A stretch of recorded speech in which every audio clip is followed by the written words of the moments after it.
It's March 2024. Mortgage rates are above 7%. Everything's really expensive.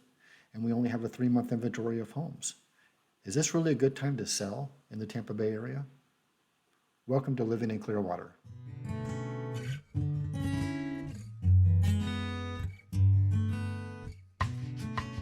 So we know that Clearwater and the greater Tampa Bay area is a wonderful place to live. From our world-class beaches to our amusement parks, restaurants, world-class sports teams, everything is here that you can imagine. But at some point, it may be time to move on. How do you know that now is the time to move? But first, let's run through why you shouldn't consider moving. If you've owned the house for just a couple of years and you have no equity in it, it may not make sense.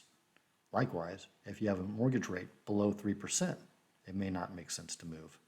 And lastly, if you really love your area, don't move. This is a wonderful place to retire, like many generations before have done, and stay here until your final happy moments.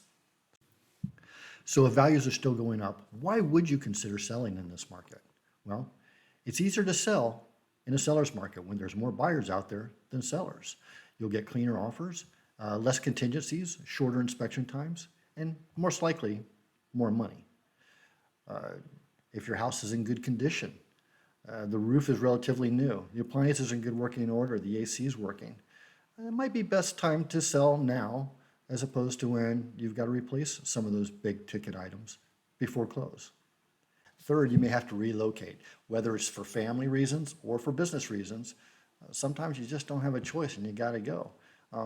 Some companies out there will help with your relocation expense, including real estate services. Fourth, you may want to downsize. Sometimes that big house is more than you want to deal with anymore.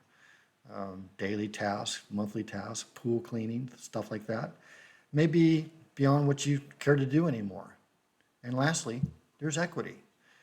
We've experienced a huge amount of appreciation over the last few years, and it might be time to get some of that money back. Remember, as your primary residence, a lot of the proceeds from the sale of your home are tax-free. The dilemma for most sellers is, should they buy first before they sell or sell first before they buy? 9 out of 10 times, it's better to sell before you buy. The amount of stress you're going to avoid by selling your house first cannot be understated. You're going to avoid all the heartache of working with a buyer and will they finance or will they not be able to get the financing. Meanwhile, you're also looking for a house and trying to close on the same day probably so you can move furniture from one to the other. It's just not worth the heartache. Sell your house first, go stay in Airbnb, store your furniture, and take your time. Find the right house. That's what it's all about. So if you're ready to sell, go ahead and get those packing boxes. Rent a storage unit. Declutter your house. Make it light and bright. Get it ready to sell and you'll be very pleased with the results, whether you use a professional or do it yourself. Wishing you the best.